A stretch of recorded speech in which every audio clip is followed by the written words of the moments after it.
Hola, ¿cómo están? Bienvenidos a la Hora Liberal. Estamos nuevamente con Ignacio Briones, que está de regreso. ¿Qué tal? Después de una semana... De vacaciones con la familia. De vacaciones bien, muy bien. ¿Fueron buenas las vacaciones? Buenas. Es que es la vacación que tenemos reservada, nos vamos todos choclonados con mi familia, mi hijo, mi mujer, así que muy entretenido. Bueno, bienvenido de regreso. Y una invitada de lujo, Carolina Valdivia. ¿Cómo la presentamos? Bueno, como ministra, ex ministra canciller, segunda mujer que ocupó el cargo, ¿no? Después de Soledad Alvear. Y después vino... Antonia Urrejola. Antonio Urrejola, sí. Bueno, y ex subsecretaria de Relaciones Exteriores, abogada y destacadísima personalidad en el ámbito de la política exterior y actual investigadora del Centro de Estudios Públicos. Así es. ¿Qué tal? Muchas gracias. Hola Gonzalo, hola Ignacio, y muchas gracias por la invitación en estos días además tan noticiosos en ámbito internacional.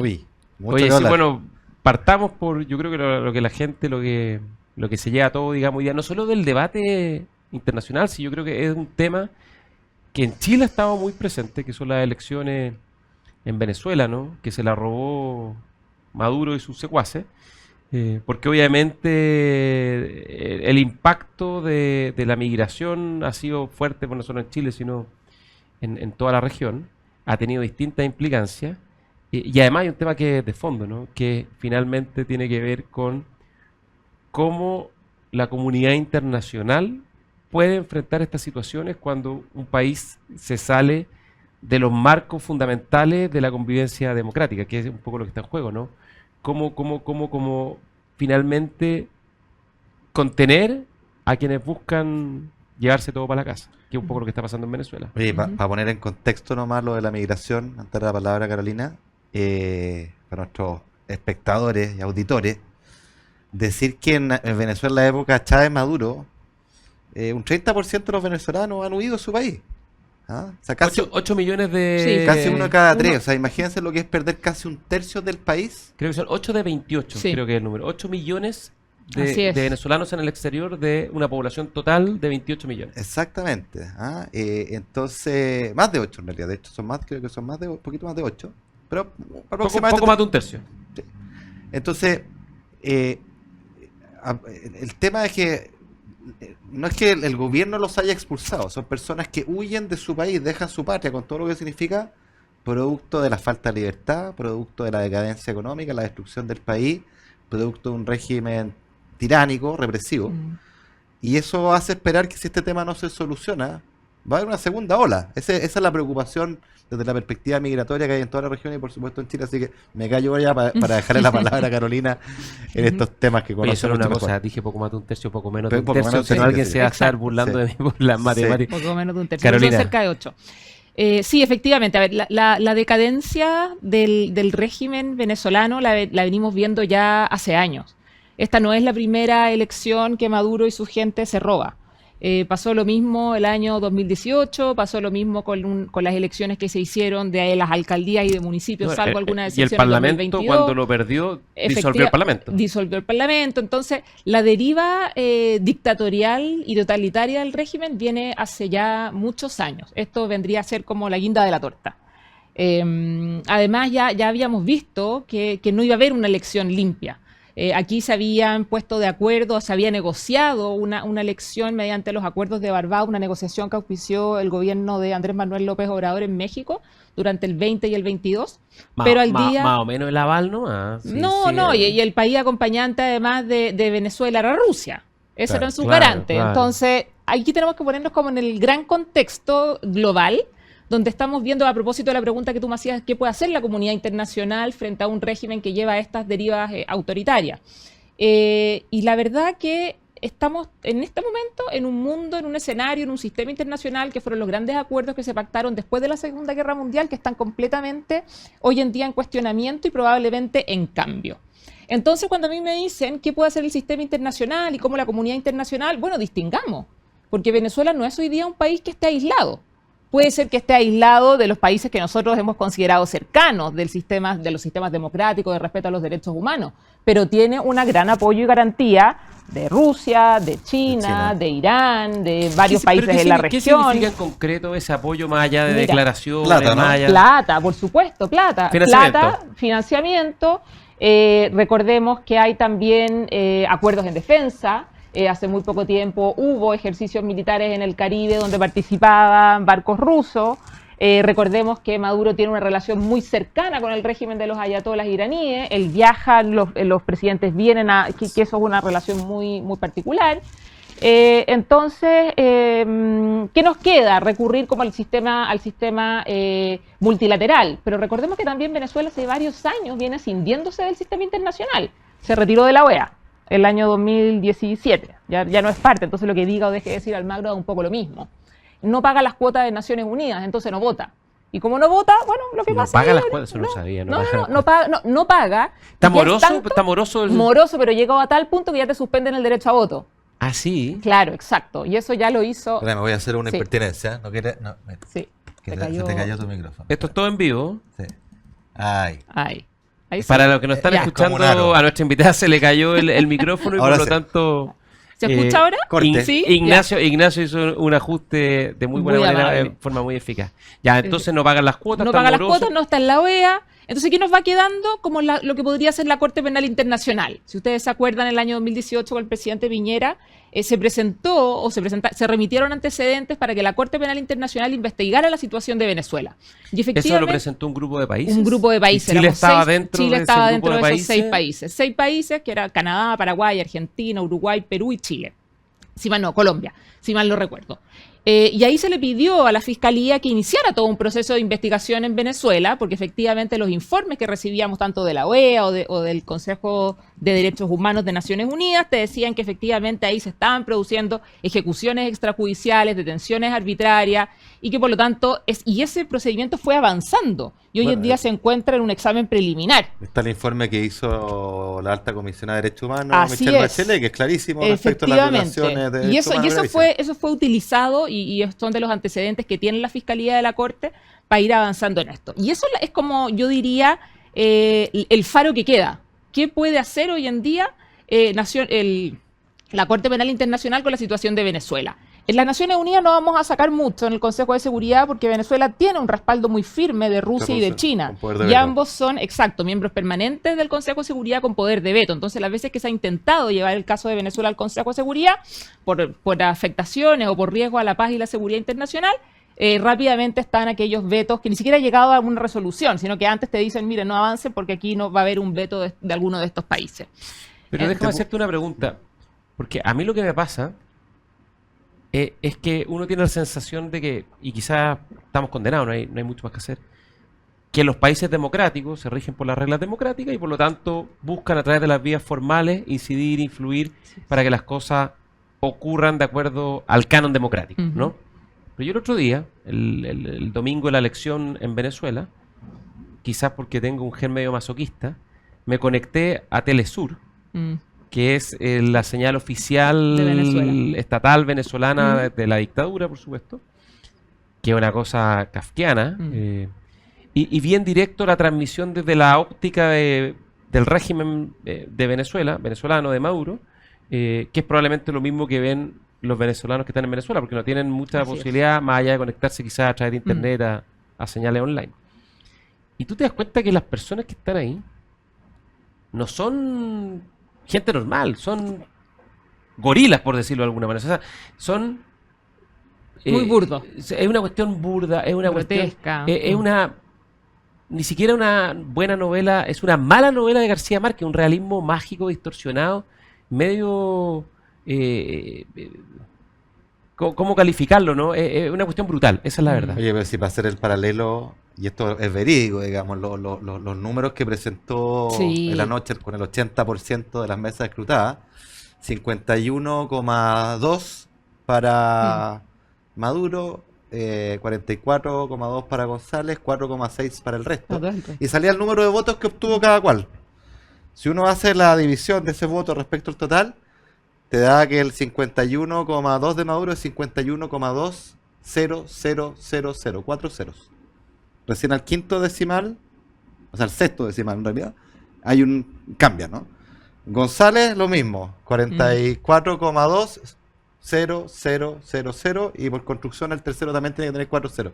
La probabilidad de que eso pase es no una en existe. 100 millones. Esto es Claro. como, no sé, pues es como que uno tiene un dado de 10 lados, la probabilidad de que me salga un 0, 1 de 10. Un segundo 0, otro 1 de 10. ¿Ya? Un tercero 0, otro 1 de 10.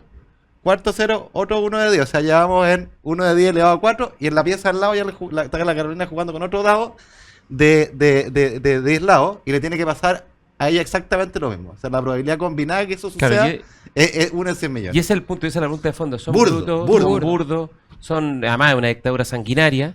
Entonces, ¿qué más se puede hacer, digamos? A ver, ¿hay algún nivel en la comunidad internacional, en la gobernanza mundial? ¿Hay algún botón rojo? ¿Hay algún tipo de mecanismo que permita forzar más las cosas? No hay muchos, porque además el sistema internacional es lo que los países quieren que sea. Y si tú tienes, nadie te puede imponer. Tú eres un Estado soberano, cada país es un voto en la Asamblea General de Naciones Unidas, y por lo tanto es difícil que si tú no quieres ceder mayores competencias, que eso pase.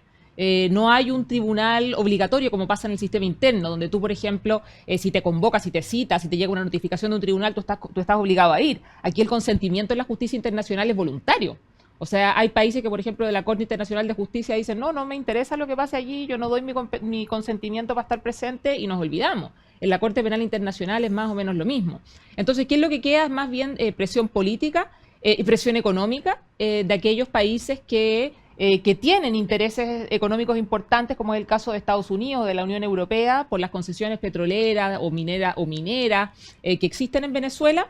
Pero hoy en día, cuando tienes países tan ricos y tan importantes económicamente en el mundo como China, si China está dispuesto a avalar algún país, ese país puede subsistir por sí mismo sin necesidad Así es. de la presión norteamericana. Entonces, por eso es lo que yo decía, o la presión europea. Lo que yo decía al inicio de lo que estamos, de nuestra conversación, estamos hoy en día en un mundo donde siempre, o lo que nosotros conocemos como mundo, como comunidad internacional, basada en la democracia, en el respeto a los derechos humanos, en las libertades, es una visión súper occidental, pero no es una visión que compartan países como Irán, Rusia, China y muchos otros. Y ellos hoy en día, sobre todo por el gran poder económico que tiene China, segunda economía del mundo, militar todavía no es una potencia como Estados Unidos, ¿te das cuenta?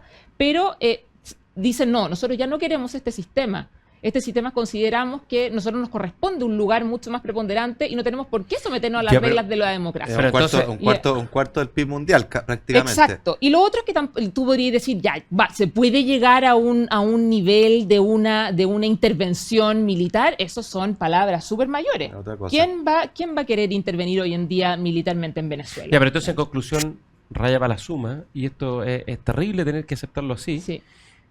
O se, Poco que negocia hacer. con Maduro, o se negocia con Maduro. Ya, pero estos Y- gorilas no van a negociar porque ya Yo también demostraron pienso- que sí. cuando negocian hacen trampa. Entonces, Así al es. final creo que siendo realista y diciendo Hay las que cosas como aceptarlo. son, lo único que queda es apoyar al pueblo de Venezuela, O sea- a la oposición venezolana y que un levantamiento popular eche abajo Maduro. o sea, lo que, Claro, que caiga por dentro. Que caiga por dentro, porque Que por caiga fuera no por hay cómo, dentro. tú Lo- de afuera puedes presionar, pero claro, por dentro. Lo otro Que que, caiga por podría, dentro. lo otro que podría pasar, pero es poco probable, ¿no es cierto? Es que las Fuerzas Armadas se le dieran vuelta a Maduro. Pero eso Y eso es muy difícil porque a nivel del alto mando Sí. son cómplices del sistema mafioso y O sea, tienen parte del narco. negocio, tienen parte del negocio. Exactamente. O Entonces, sea, Vladimir Padrino López parece ministro del gobierno, más claro, que y una- jefe de las Así es. Fuerzas Armadas. Oye, y claro, cualquier subalterno militar es muy difícil irse en contra de sus Convengamos superiores. además que el Lo que ministro pasó. de Defensa es el Es jefe de Vladimir las Fuerzas Padrino, Armadas. así O es. sea, la separación, o sea, perdón, Está- hay una simbiosis total entre está todo- entre los militares y Así y la es. cúpula gobernante. Oye, pues yo tengo otra pregunta para ti, que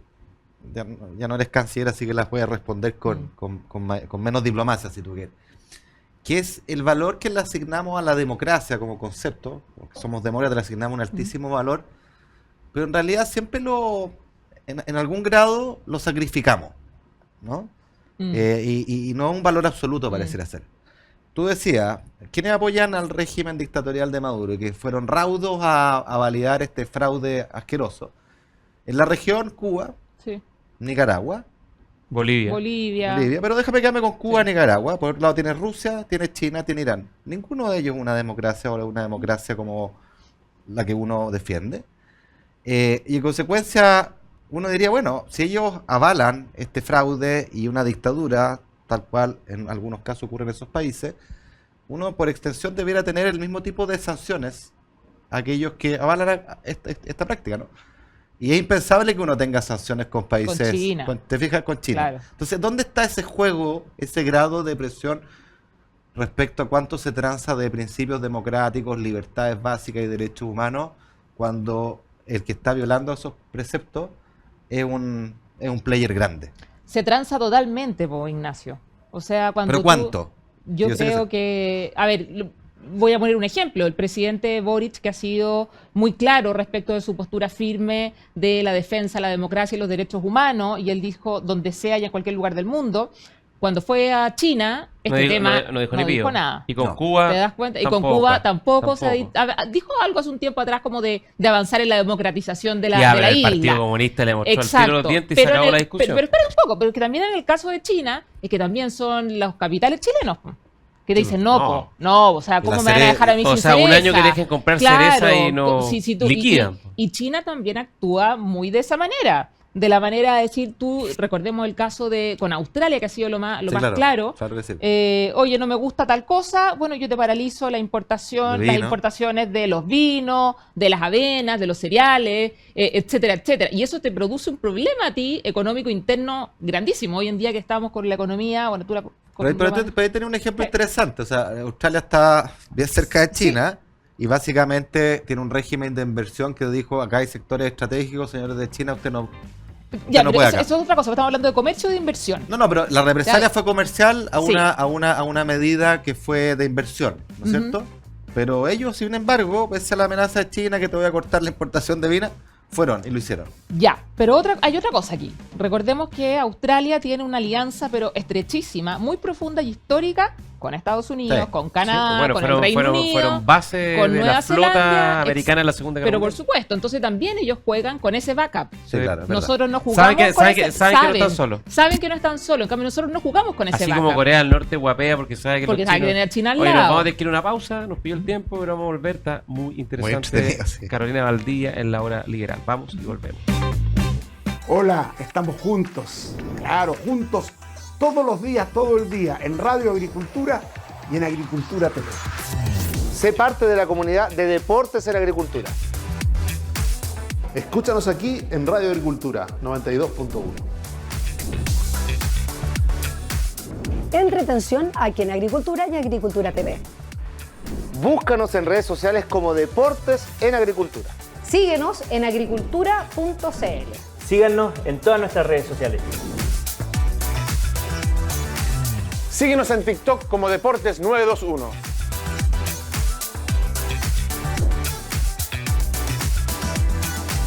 Aquí estamos conectados con Agricultura, más de 21 años liderando la audiencia gracias a su sintonía. Conectados con Agricultura. Sigue la programación de Deportes en Agricultura a las 7 de la mañana y a las 14 horas. Somos Agricultura. Somos Agricultura.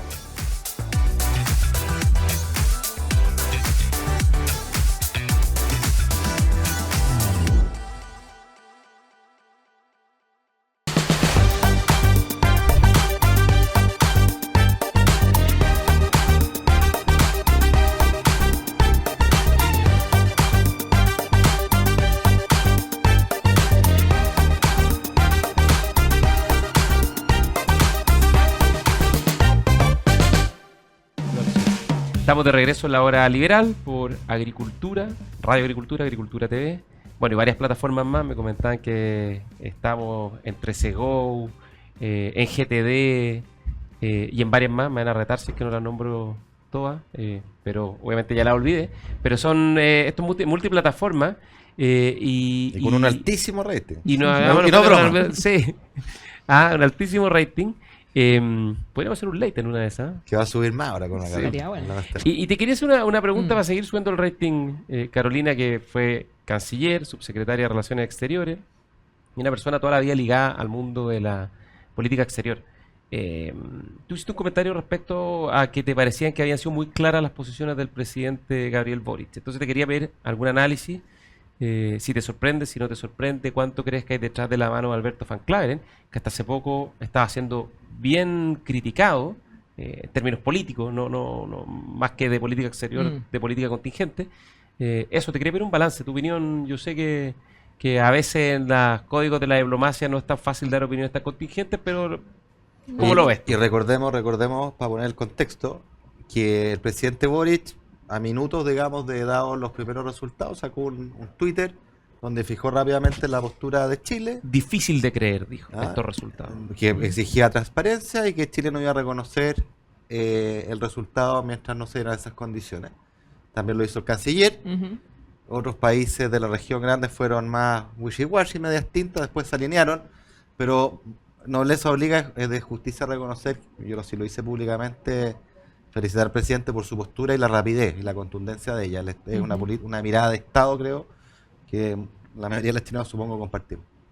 Así es una mirada de Estado, y con Venezuela esto ya se viene además tratando hace mucho tiempo. Recordemos que una de las decisiones que se tomó durante el gobierno del presidente Piñera, y venía además antes de la presidenta Bachelet, de retirar al embajador como una señal de molestia, de profunda molestia política, cuando ya se sabía que las elecciones del 2018 iban a ser completamente fraudulentas. Y eso se mantuvo durante este gobierno periodo. lo repuso. Lo repuso y nunca se supo muy bien por qué. ¿Y es un error a tu juicio? Yo creo que es un error. Es que yo nunca entendí las razones. Las razones de política exterior. Otra cosa es que, claro, te presionen los partidos y te digan por qué vamos a tener una embajada vacía, mejor ocupémosla. Eso es harina de otro costal. Claro. Pero ¿te parece que en términos generales la respuesta a esta crisis ha sido correcta? En este caso sí, ha sido correcta. Ha sido correcta. Lo que a mí sí me llamó la atención, porque antes de la elección hubo varias declaraciones conjuntas de distintos países de la región. Estamos hablando de Argentina, Uruguay, Costa Rica, Paraguay, Perú, y que donde Chile no estuvo. Y a mí me llamó bastante la atención que Chile no estuviese allí. Una lectura es decir, bueno, que son gobiernos mayoritariamente de derecha y por lo tanto yo no quiero parecer alineados con ellos. Pero no era así, también estaba Costa Rica y Uruguay, que son países que independientemente de las ideologías políticas, las democracias más consolidadas de América Latina junto con Chile. Ahora déjame hacerte una pregunta, porque estas cosas de las menudencias de la política exterior hay que mirarlas con mucha atención, porque son señales súper sutiles. Son muy sutiles. Y me ha llamado la atención que si bien el gobierno en general no se ha subido a la ola de estos gobiernos más críticos de Venezuela, aunque el presidente Boric ha tenido una postura bastante frontal en comparación a otros líderes de izquierda, me parece que tampoco ha estado tan subido al carro de AMLO, Petro y Lula. Quizás con Lula un poco más, con los otros menos. Entonces, te quería preguntar, tú que conoces los secretos de la Cancillería, del edificio tan bonito del Hotel Carrera, si hay una cierta decisión en nuestra Cancillería en navegar un poco entre medio, o sea, no irse con la derecha porque el costo con el flanco izquierdo obviamente interno, y con la propia grande. sensibilidad, me imagino, el presidente, pero por otra parte también tomar algo de distancia, especialmente con AMLO y con Petro. Sí, pero tenemos que recordar con Petro yo creo que sí, pero aquí hay que distinguir, porque igual Brasil y Colombia juegan frente a Venezuela un partido distinto al nuestro. Sí, claro. Y en una liga diferente. Sí. ¿Te das cuenta? O sea, Brasil es el país más importante de la región, pero por lejos, por términos geopolíticos, por términos económicos, por la prestancia o la importancia que tiene Lula, además, que él siempre es un líder internacional, independientemente de que tú puedas, es un referente, que tú puedas compartir o no sus posiciones políticas. Y con Colombia lo mismo, Colombia es un país vecino de Venezuela, y donde además la mayor ola migratoria venezolana está en Colombia. 2,5 millones de venezolanos. Casi 3 millones. Casi 3 millones están en Colombia. Están solo en Para Colombia. que la gente tenga una referencia, en Chile creo que son como 700.000.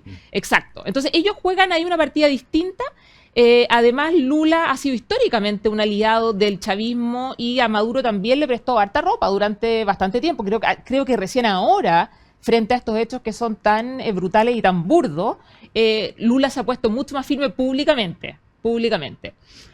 Pero aún así Maduro es una persona que sigue teniendo, que sabe que estos dos pueden jugar un rol de países con los cuales se puede negociar, que pueden ser determinados países acompañantes, y Chile no está en ese paquete.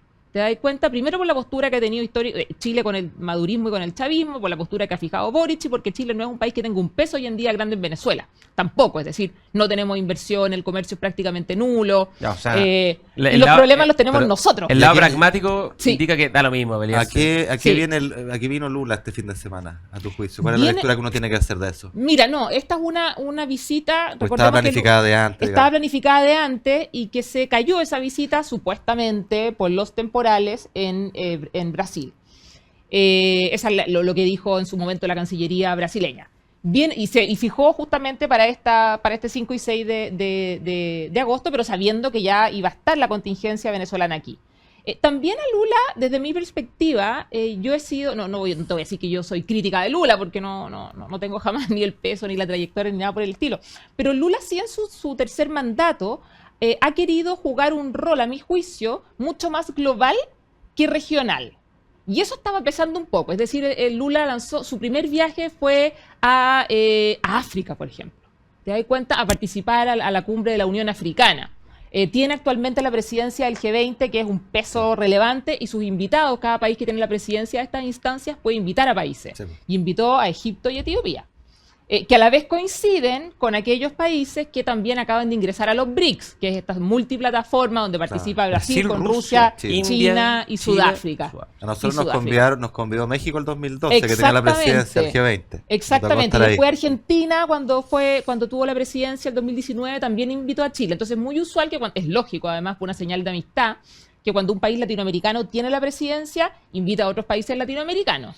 Pero en este caso Brasil no lo ha hecho. Entonces ahí había un flanco que tú decías, Brasil quiere jugar a otra cosa. Más, su gran apuesta había sido como volver a la UNASUR. ¿Se acuerdan de Ya, la pero yo me Unión? acuerdo cuando partió el presidente Boric, como que Lula lo mandó a guardar un poquito. Absolutamente, pues porque fue... Dijo, debe ser la juventud que lo traiciona. Sí, a propósito de Venezuela. Venezuela, claro. Fue, además, a propósito de claro, Venezuela. lo mandó a guardar. Así es. Le mostró los galones.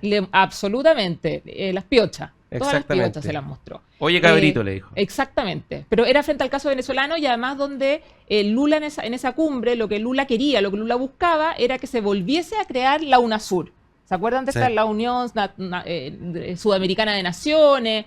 Que al final había terminado siendo un elemento, una herramienta más del chavismo Que en el la secretario región, po. ejecutivo creo que era Néstor Kirchner, Imagínate. fue Kirchner, y después fue Qué Neto bueno puede Samper. salir de ahí. Sí, después fue Samper y después se paralizó, porque nunca hubo consenso para poder nombrar al secretario general y terminó deshaciéndose de la UNASUR. Entonces, esta era la gran apuesta de Lula por la región, y no le resultó, porque muchos países, entre ellos Chile, le dijo, bueno, nosotros ya ese tratado está denunciado, ese organismo para nosotros no existe, y no hay ningún piso interno en el Congreso para volver a aprobar un tratado de esta naturaleza. Ya, pero en conclusión, ¿tú tienes la Y- impresión de que el presidente Boric quiere navegar más bien cerca de Lula? Sí, no, sin O duda. sea, quiere ser amigo de Lula, Lula no lo pesca tanto, No. pero ahora viene y hay una cierta oportunidad. Sí, por supuesto. No. Yo creo, mi visión es que, como tú bien dices, no se va a alinear ni a los Milei, por supuesto. Ni tampoco con Petro o AMLO tanto.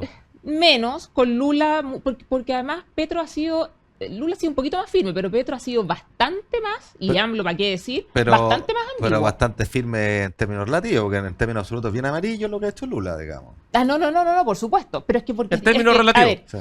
hay que tener una cosa. La Cancillería brasileña, la famosa Itamaraty, juega la ambigüedad.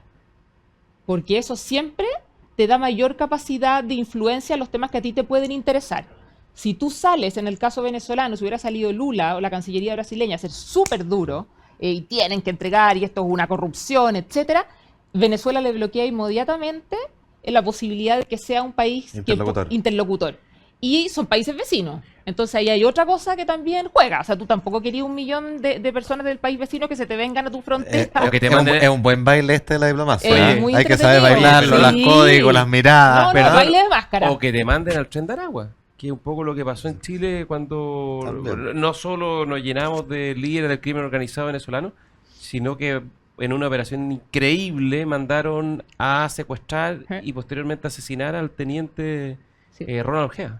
Ahora, Y hay otra cosa que también hay que tener en cuenta, que no se nos debe olvidar, que Cuba opera en Venezuela Sí. ya hace mucho rato.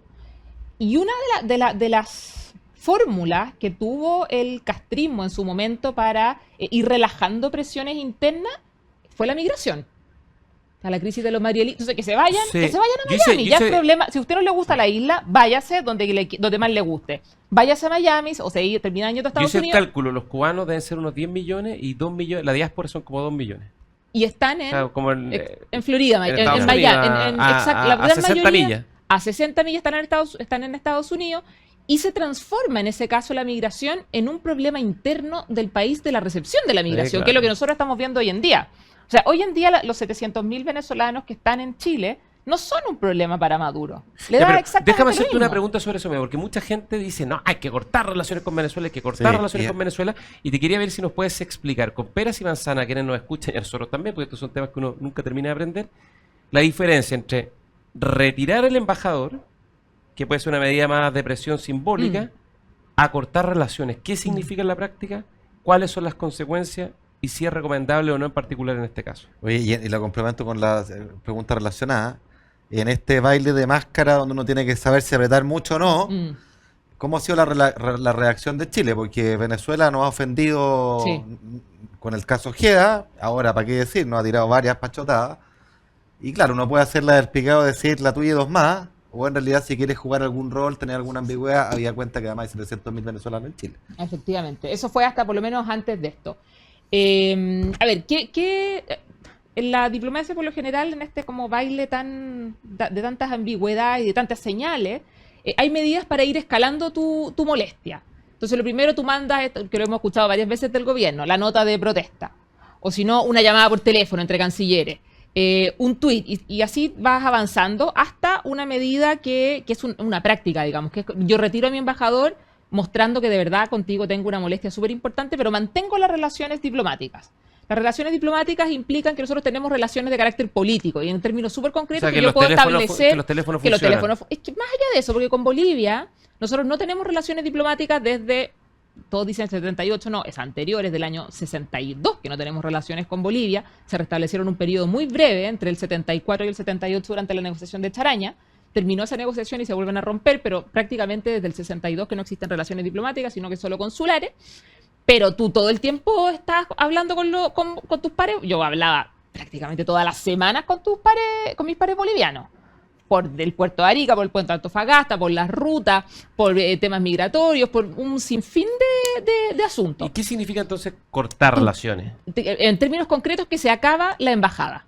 Nuestra embajada en Caracas y la embajada de Caracas en Santiago ya no gozan de las inmunidades diplomáticas propiamente Ah, tales. ya. ¿Te das Eso cuenta? es más concreto. Eso es súper concreto. Entonces, hasta ahora, porque ahora yo creo que la situación ha cambiado, cuando a mí me decían, no, es que hay que cortar inmediatamente, o sea, romper inmediatamente relaciones diplomáticas, yo decía, oye, cuidado, nosotros en nuestra embajada en Caracas recibimos a muchos disidentes del régimen y estaban protegidos por Chile en la embajada. Y negociamos en su momento con Maduro para que se dieran los salvoconductos, para que estas personas pudiesen salir, bien sea al exilio o a otro país a seguir viviendo sus vidas. Cuando tú rompes las relaciones diplomáticas, esa misión ya queda Como una casa totalmente cualquiera. como una casa cualquiera, y cualquier persona que el día, por ejemplo, pongamos un caso extremo, María Corina Machado, que se quisiese ir a resguardar porque hay amenazas en contra de su vida o su familia, va a la Embajada de Chile. La Embajada de Chile, la verdad que ya no existe, porque no hay ningún tipo de inmunidad diplomática sobre esa misión. Eso pasaría si tú rompes las relaciones diplomáticas. Entonces, esa es Ya, la o sea, medida. Ahora, de eso Maduro, con la decisión que tomó La expulsión de el los- lunes, la expulsión de todos los diplomáticos, Del personal diplomático. sin romper relaciones, te deja en un gallito bien complicado. Eso te iba a decir yo. Exactamente. ¿Cómo reacciona Chile? eso ¿Cómo significa- responde Chile? Exactamente. No, ¿qué podemos hacer ahora? ¿Qué es lo que correspondería ahora?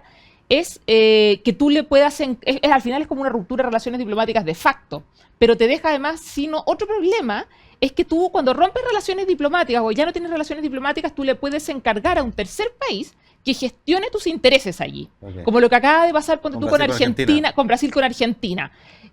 Hay una ruptura de relaciones diplomáticas y entonces Argentina le pide a Brasil que Brasil se haga cargo de su misión y con la inmunidad brasileña se protege esa embajada, se protegen los archivos, se protegen a los Pero una pregunta, ciudadanos. si tú expulsas al personal diplomático, ¿la embajada chilena sigue siendo un territorio con fuero? A ver, es que El portero, el cuidador de la casa que se quedó ahí. No, el cuidador no tiene inmunidad, la inmunidad lo gozan los agentes diplomáticos y el portero no lo es. Pero no es un puesto agente... de otra manera, la Sí. fuerza policial, la policía no debería poder de Maduro, entrar. ¿podría entrar no, a la no embajada? debería, no debería. Se mantiene todavía la inmunidad diplomática de esa misión. Ya. Se mantiene. Ahora, no hay nadie adentro, ¿te das cuenta? Entonces, claro, alguien se podría meter a la casa, a la residencia chilena y después dime tú cómo sale. ¿Te das cuenta?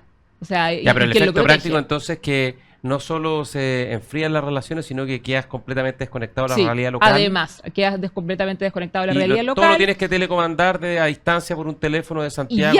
hay otro problema adicional que con la decisión tan drástica que tomó Maduro, que además cuando suelen haber rupturas de relaciones diplomáticas se mantiene por lo menos los canales consulares, es decir, para la protección de tus ciudadanos en ese país. Pero aquí Maduro echó a todos. Claro, si a alguien se le pierde el carnet de identidad o el pasaporte y quiere volver a Exactamente. Chile, no lo puede hacer. Así es, así es. Y eso es lo que estaban reclamando los venezolanos el otro día acá en Santiago, diciendo, porque la embajada venezolana sacó un comunicado que se acababan todo tipo de trámites, que no se iban a emitir certificados de nacimiento, certificados de defunción, certificados de antecedentes penales. Entonces, ¿tú qué haces como ciudadano venezolano en Chile cuando tienes, por ejemplo, que ir a pedir tu permiso de permanencia definitiva? Y te exigen el certificado de antecedentes. No y pueden, ese no pueden. No pueden. Oye, entre Entonces, paréntesis, Tenemos que irnos a una pausa. además está decir que toda la colaboración, la supuesta colaboración internacional de Venezuela con el crimen sí, nos queda. Nunca hubo. Nunca hubo, pero ahora ya. No. Chao, la Qué FIFA. increíble la ingenuidad del La nuestro ingenuidad. Ministerio del Interior. Una y la- ingenuidad Increíble. Increíble.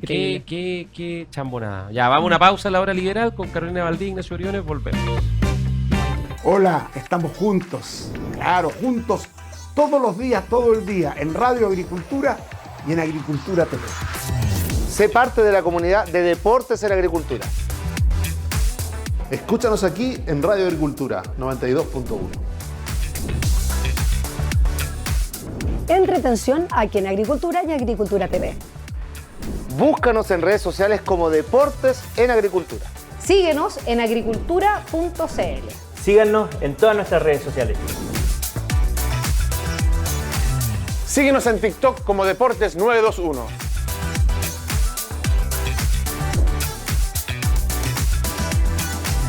Aquí estamos conectados con Agricultura, más de 21 años liderando la audiencia gracias a su sintonía. Conectados con Agricultura. Sigue la programación de Deportes en Agricultura a las 7 de la mañana y a las 14 horas. Somos Agricultura. Somos Agricultura.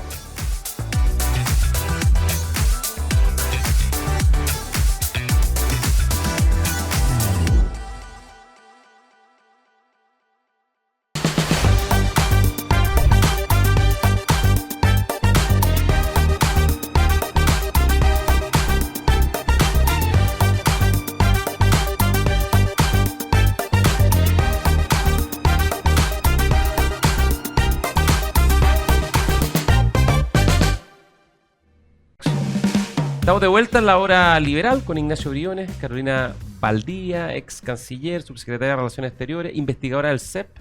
Y te quería hacer una pregunta ya como mirando un plano más general de la política exterior.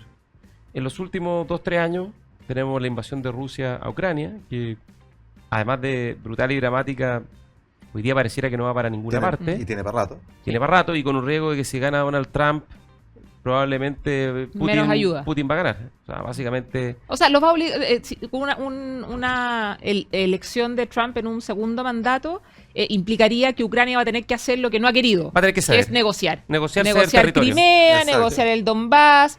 Y eso es lo que los ucranianos y los europeos en general se oponen. Porque dicen, si tú negocias con un estado como Rusia... ¿Cuál es viene- la segunda Ucrania? Cua- digamos? Claro, después vienen los estados bálticos, después vienen los estados Balcán, o sea, los de Moldavia, Macedonia, todos esos estados que Oye, están nunca hay más que cerca de olvidarse la una cosa, que la Segunda Guerra Mundial no parte el 39, parte Así unos es. 3 años antes, cuando Hitler empieza a avanzar hacia Así el norte es. de Europa, va para Austria, Sí. después para no sé dónde, se meten, no sé, en los Sudetes, Mm. y todos dicen, no, lo vamos a parar, negociemos, y ¿cómo se llama el canciller británico? El 38 creo que fue a negociar, que Chamberlain, Puede ser, sí. fue a negociar, llegó a un acuerdo, hay una muy buena película que se llama... Y salió feliz campeón y se lo dieron... de los pactos de Múnich. Claro. Y salió feliz campeón, volvió y lo recibieron como el héroe de la paz. Es como negociar con Maduro. Exacto, como negociar con Maduro. Y dijo, no, bueno, y le pusieron un poco menos que corona de laureles. Y el año siguiente está, en fin, la guerra mundial. Y bueno, y tenemos además ahora reciente, el caso más reciente también súper dramático es lo que está pasando en Gaza, ¿no? Así es. Que entre paréntesis está en una situación muy delicada porque Israel acaba de, no se sabe si es Israel o no, pero podría ser supuestamente... eliminaron al líder de Hamas y al líder político militar, de Hezbollah. Al segundo. Sí. Entonces la pregunta es, porque siempre uno dice, hay como un sesgo cognitivo de pensar que los problemas del presente son los problemas más importantes y en el pasado la Guerra Fría, en fin, probablemente era mucho más difícil.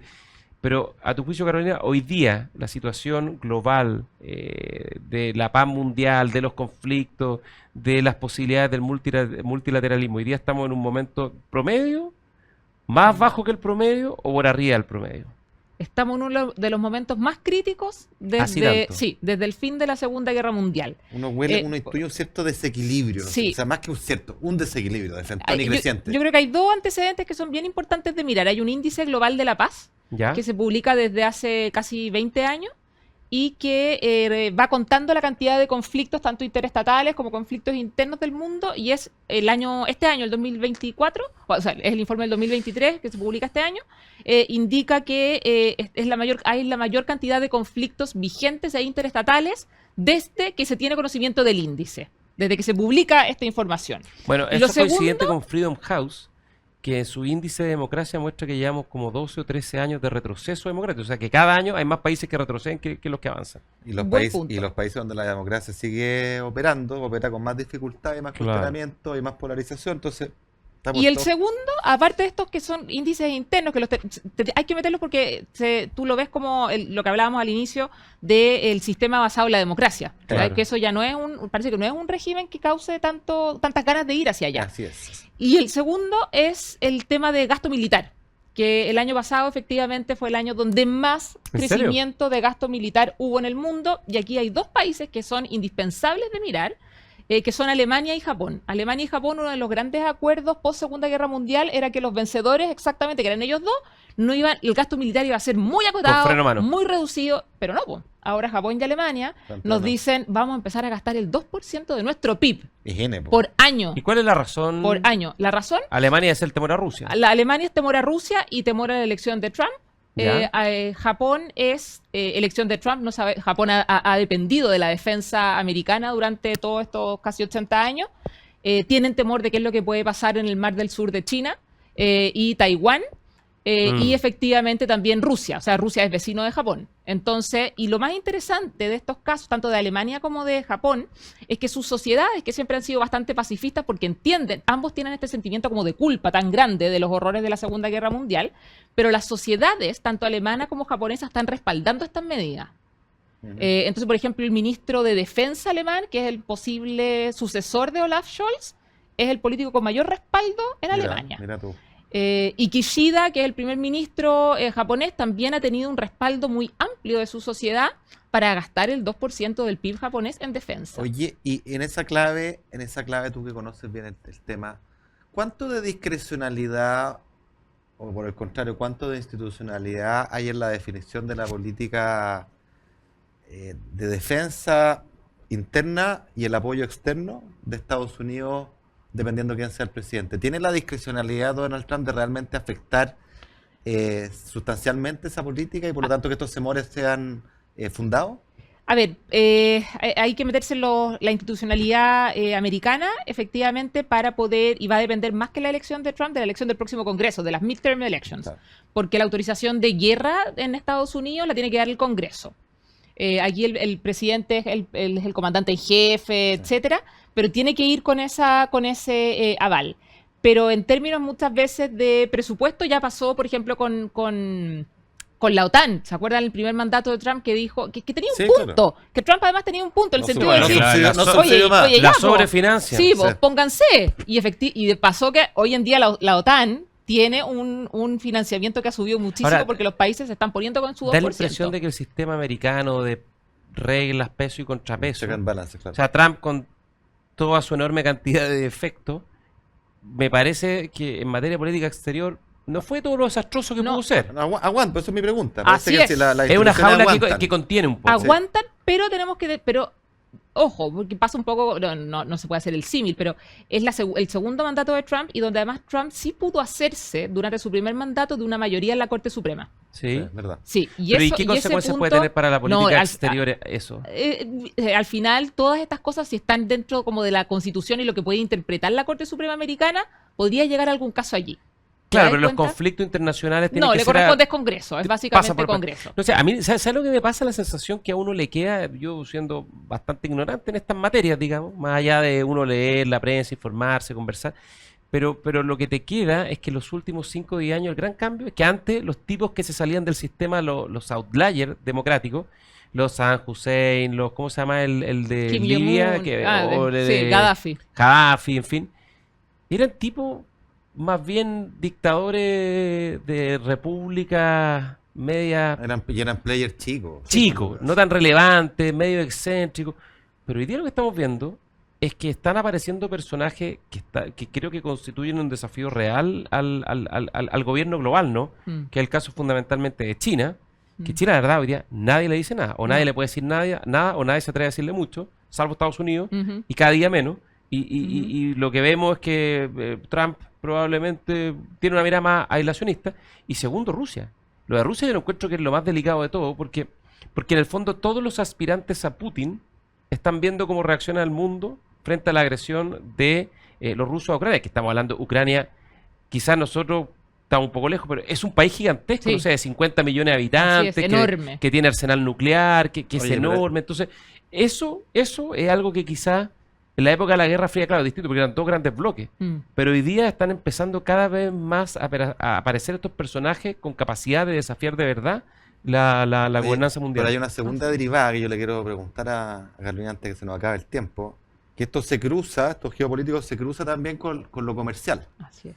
En acciones comerciales. Entonces, desde ya Claro. Estados Unidos, y particularmente el candidato y expresidente Trump, viene con un programa de gobierno proteccionista recargado. O sea, si aplica el programa que está diciendo, o sea, con probabilidad altísima entramos en una guerra comercial en un mundo que luego de vivir durante décadas en un ambiente pro libre comercio, se empieza a cerrar, y los países más perjudicados, el Economist sacó un informe y un mapa mundial donde mostraba qué países eran los más afectados. Chile. Estaba Chile entre Sí. naturalmente, Oh, un país porque chico somos y los más abierto. expuestos. Ya, entonces, ¿cómo pega eso?